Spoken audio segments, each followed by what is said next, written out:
क्या बलूचिस्तान आज की तारीख में पाकिस्तान से अलग हो गया तो पाकिस्तान एक चुन्नू सा देश बनकर रह जाएगा? क्या पाकिस्तान ने जो बलूच लोगों के साथ 1948 में कर्मकांड किया था उसका हिसाब होने का वक्त आ गया?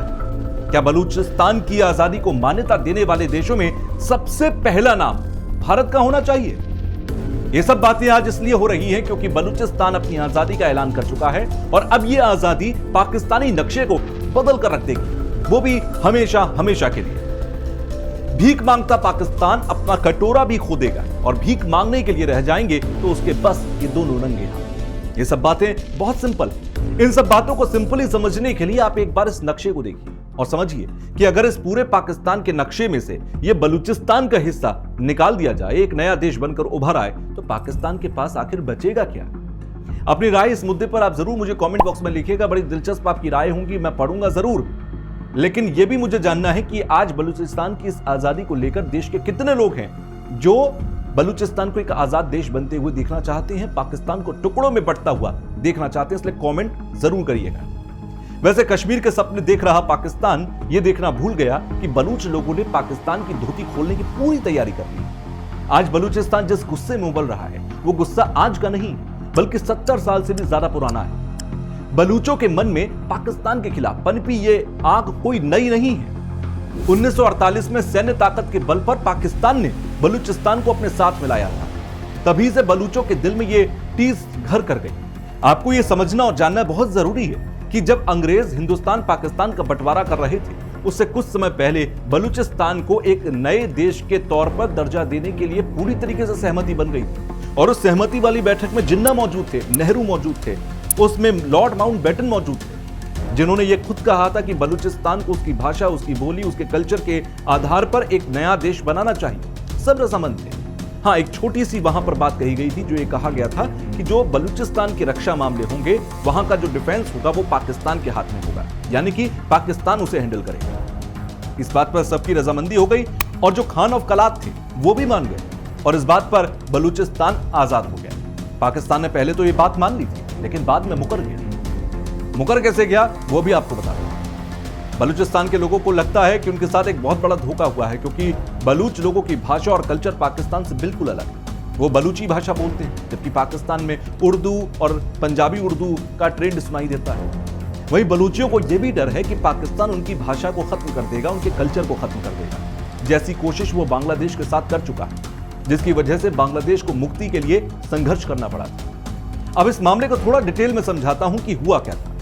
बेसिकली 12 अगस्त 1947 यानी कि ये वो तारीख है जिस तारीख को भारत और पाकिस्तान भी आजाद नहीं हुए, लेकिन बलूचिस्तान ने अपनी आजादी का ऐलान भारत के आजाद होने से 3 दिन पहले कर दिया। पाकिस्तान के आजाद होने से 2 दिन पहले बलूचिस्तान आजाद हो चुका था ब्रिटिश रूल से। 1948 में पाकिस्तान द्वारा कब्जा किए जाने के पहले बलूचिस्तान कलात रियासत का हिस्सा था। फिर जब पाकिस्तान आजाद हुआ तो बलूचिस्तान ने तब के वेस्ट पाकिस्तान और आज के पाकिस्तान से जुड़ने से इनकार कर दिया। प्यार, मोहब्बत और थोड़ी नाराजगी के साथ कुछ महीनों तक ये बात चली, लेकिन उसके बाद 27 मार्च 1948 को पाकिस्तान ने जबरदस्ती वहां पर सेनाओं को भेजा और बलूचिस्तान पर कब्जा कर लिया। अगर आपको ये पूरा डिटेल में मामला समझना है कि ये कैसे हुआ था तो एक वीडियो हमारे चैनल पर आपको मिलेगी जिसमें हम ये बता रहे हैं कि कैसे नेहरू की गलतियों की वजह से आज बलूचिस्तान पाकिस्तान का गुलाम है और बलूचिस्तान एक नया देश नहीं है। अगर उस वक्त पर नेहरू ने समर्थन कर दिया होता या बलूचिस्तान का साथ दे दिया होता तो आज शायद पाकिस्तान खुद टुकड़ों में बटा हुआ होता। खैर, हम आगे बढ़ते हैं। अक्टूबर 1948 ये वो समय था जब पाकिस्तान की सेना खान ऑफ कलात के घर पर पहुंची और खान ऑफ कलात को गिरफ्तार कर लिया। इतना ही नहीं, खान ऑफ कलात के घर पर अटैक किया गया। वहां पर मौजूद मीर अहमद खार यान जो उस वक्त के खान थे यानी कि वहां के शहंशाह थे, उनके साथ साथ कई बलूच नेताओं को गिरफ्तार कर लिया गया और इसके बाद बलूचिस्तान में मार्शल लॉ लगा दिया गया। कुछ इस तरह पाकिस्तान ने बलूचिस्तान पर जबरदस्ती कब्जा कर लिया। अब इसके बाद बलूचिस्तान कभी शांत नहीं रहा। समय समय पर वहां आंदोलन भड़कते रहे। पाकिस्तान की आर्मी और गवर्नमेंट फोर्सेस उन्हें दबाती रही। 1971 में जब ईस्ट पाकिस्तान बांग्लादेश बना और पाकिस्तान के टुकड़े हो गए, उस वक्त भी बलूचिस्तान की रिबेलियस फोर्सेस ने पूरी ताकत लगाई थी कि बलूचिस्तान आजाद हो जाए, लेकिन तब भी वहां कोई कामयाबी नहीं मिल पाई थी। जिन लोगों को लगता है कि पाकिस्तान और बलूचिस्तान के बीच आजादी की लड़ाई कोई आज की है, तो ऐसा बिल्कुल भी नहीं। हालांकि पाकिस्तान के लिए हालात और भी खराब है। पाकिस्तान में केवल एक टुकड़े के लिए आवाज नहीं उठ रही है।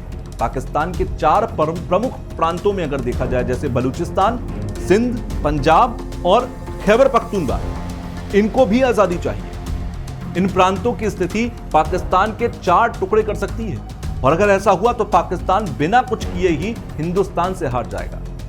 तो यह डिप्लोमेसी कहती है कि फूट डालो और दुश्मन को कमजोर करो। जो इसके हक में है कमेंट बॉक्स में बताइए या लाइक करके बताइए।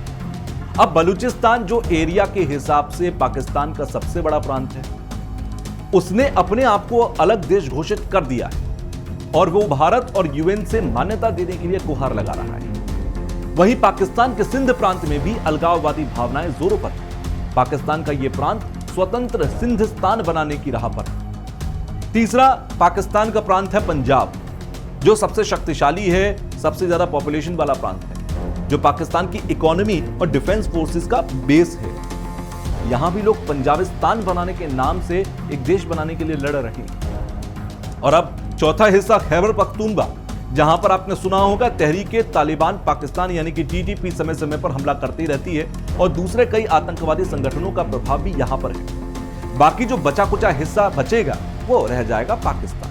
तो दुनिया के नक्शे पर किसी डॉट के बराबर दिखाई देगा पाकिस्तान। अगर पाकिस्तान के 4 टुकड़े अलग हो जाते हैं, वो अपना अपना देश बना लेते हैं, तो ये स्थिति बनने वाली है। अब समझने वाली बात यहां पर यह है कि अगर पाकिस्तान के इतने टुकड़े हो गए तो बलूचिस्तान नेचुरल रिसोर्सेज से समृद्ध हो जाएगा, क्योंकि यहां पर गैस के बड़े बड़े कुएं हैं, यहां पर कई नेचुरल रिसोर्सेज हैं बलूचिस्तान के अंदर, जिसका इस्तेमाल पाकिस्तान सबसे ज्यादा करता है। अब दूसरी तरफ सिंधिस्तान की मैं बात करूं कि सिंध वाला इलाका अलग हो गया, जिसमें कराची आता है, तो कराची क्योंकि इकोनॉमिक सेंटर के साथ उभरेगा, तो वहां पर भी एक बड़ी ताकत बन जाएगी, वो भी देश खुद को संभाल लेगा। तीसरा आता है पंजाबिस्तान, जो पंजाब का इलाका है, अगर वो एक नया देश बन जाता है, एक नया राज्य बन जाता है, तो वहां आर्म्ड स्टेट बनकर वो उभरेगा, क्योंकि वहां पर आर्मी का एक बड़ा बेस है, आर्मी का बड़ा इंफ्रास्ट्रक्चर वहां पर। अब बचा कुचा पाकिस्तान के हिस्से में आता है खैबर पख्तूनख्वा और कुछ नॉर्थ साइड का एरिया, जो बहुत ही अनस्टेबल और कमजोर होगा। तो भारत के हिस्से वाले कश्मीर पर दावा करने वाला पाकिस्तान तो अब अपना ही देश नहीं बचा पा रहा है। एक और जहां बलूचिस्तान ने अपने आप को अलग देश घोषित कर दिया है, एक बलूच नेता ने तो यहां तक दावा किया कि अब बलूचिस्तान पाकिस्तान का हिस्सा नहीं है। उन्होंने ट्विटर पर खास तौर पर, जो आज एक्स के नाम से जाना जाता है प्लेटफॉर्म, उस पर खुलकर कहा कि हमें पाकिस्तान का हिस्सा मत कहिए, हम रिपब्लिक ऑफ बलूचिस्तान हैं। आप अगर ट्विटर पर जाकर, एक्स पर जाकर देखेंगे तो आपको कई ऐसी आइडियाज मिलेंगी जहां पर freedom Balochistan, Balochistan free, Republic of Balochistan, ऐसी कई सारी आइडियाज हैं जो भारत के समर्थन की मांग कर रही हैं और खुद को एक अलग देश घोषित कर रही हैं। अब बलूचिस्तान के जितने भी रिबेलियस लीडर्स हैं, वो अंतर्राष्ट्रीय समुदायों से बलूचिस्तान को अलग देश बनाने की मदद की मांग कर रहे हैं, तो वहीं दूसरी ओर सिंध के लोग भी अलग देश बनाने की मांग कर रहे हैं। बलूचिस्तान के फ्रीडम आर्मी की तरफ से बलूचिस्तान के लिए अलग से नेशनल फ्लैग और बलूचिस्तान का अलग मैप भी जारी कर दिया गया, जिनमें बलूचिस्तान को पाकिस्तान से अलग दिखाया गया। बलूचिस्तान रिपब्लिक का शोर इतना गहरा है कि पाकिस्तान की सरकार और सेना के कानों में यह आवाज एक पिघले लोहे की तरह है। मीर यार बलूच, मेहरंग बलूच, सम्मीदीन बलूच और साहिबा बलूच, ये कुछ ऐसे खास चेहरे हैं जो इस पूरे संघर्ष में झंडा लेकर आगे बढ़ रहे हैं और पाकिस्तान के सर में दर्द की वजह बने हुए हैं। अब यहां पर आपको बीएलए के बारे में जानना बहुत जरूरी है, जिसका पूरा नाम है बलूच लिबरेशन आर्मी। यह एक संगठन है जो पाकिस्तान के बलूचिस्तान प्रांत की स्वतंत्रता के लिए, आजादी के लिए लड़ रहा है। इसकी स्थापना सन 2000 के दशक में हुई और इसे कई देशों द्वारा आतंकी संगठन घोषित किया गया। अब बीएलए का दावा यह है कि बलूचिस्तान के प्राकृतिक संसाधनों, जो नेचुरल रिसोर्सेज हैं, उनका शोषण लगातार पाकिस्तान कर रहा है। बलूच लोगों के अधिकार छीने गए हैं। यह संगठन पाकिस्तानी सेना, सरकार और चीनी प्रोजेक्ट्स जैसे सीपैक को निशाना बनाता है। बीएलए के बारे में एक खास बात है, ये गुरिल्ला शैली के लिए जाने जाते हैं, यानी कि गुरिल्ला वॉर की जब बात आती है तो बीएलए उसमें बहुत काबिल लोग हैं। यानी कि पहाड़ी इलाकों में कैसे छिपना है, सेना पर कैसे हमला करना है और तुरंत वहां से वापस लौट जाना है, ये बहुत अच्छे से इन्हें आता है। अगर आप बलूचिस्तान के इस मूवमेंट की इंटेंसिटी को समझना चाहें तो इसके लिए आप ट्विटर पर या आज का जो एक्स प्लेटफॉर्म है वहां पर जाइए। वहां बहुत सारी ऐसी आईडीज आपको मिलेंगी जहां पर बलूचिस्तान की आजादी का दावा किया जा रहा है। वहां के मूवमेंट्स को वर्ल्ड लेवल पर शोकेस करने के लिए काफी एक्टिव लोग हैं और भारत के साथ पूरी दोस्ती वहां दिखाई देती है। जैसे भारत बलूचिस्तान के साथ पर्दे के आगे ना सही लेकिन पर्दे के पीछे जरूर खड़ा है। आखिर खड़ा होना भी चाहिए। इसकी दो वजह हैं। एक तो बलूचिस्तान पीओके की आजादी के लिए भारत के सुर में सुर मिलाता है। वो कहता है कि पीओके जो है वो भारत के पास होना चाहिए, भारत को वापस लौटा देना चाहिए। दूसरा, बलूचिस्तान पाकिस्तान से अलग हुआ तो ये बताने की जरूरत नहीं है कि पाकिस्तान किस तरह से घुटनों पर आ जाएगा। अब बलूच नेताओं ने भारत में नई दिल्ली के अंदर बलूच दूतावास खोलने की अनुमति मांगी है। इतना ही नहीं, यूनाइटेड नेशन से डेमोक्रेटिक रिपब्लिक ऑफ बलूचिस्तान को एक आजाद देश के रूप में मान्यता देने के साथ साथ करेंसी, पासपोर्ट और अन्य दूसरी चीजों के लिए इंटरनेशनल हेल्प देने की भी मांग की है। ऐसे में लगने ये लगा है कि इतिहास 1971 को दोहरा रहा है। ऐसा ही कुछ मुक्ति वाहिनी सेना ने बांग्लादेश की आजादी के समय भी किया था और तब भारत ने उसका समर्थन कर पाकिस्तान के 2 टुकड़े कर दिए थे। यानी कि भारत एक बार फिर से बलूचों को समर्थन देकर 1971 की तरह पाकिस्तान को तोड़कर एक और आजाद मुल्क बलूचिस्तान बना सकता है। लेकिन यह अभी भविष्य के गर्भ में भारत सरकार क्या फैसला लेती है ये देखना होगा। लेकिन अलग अलग देश एक दूसरे को मान्यता दे सकते हैं, लेकिन सबसे महत्वपूर्ण यह समझने वाली बात है कि संयुक्त राष्ट्र द्वारा एक राज्य के रूप में मान्यता मिलना है।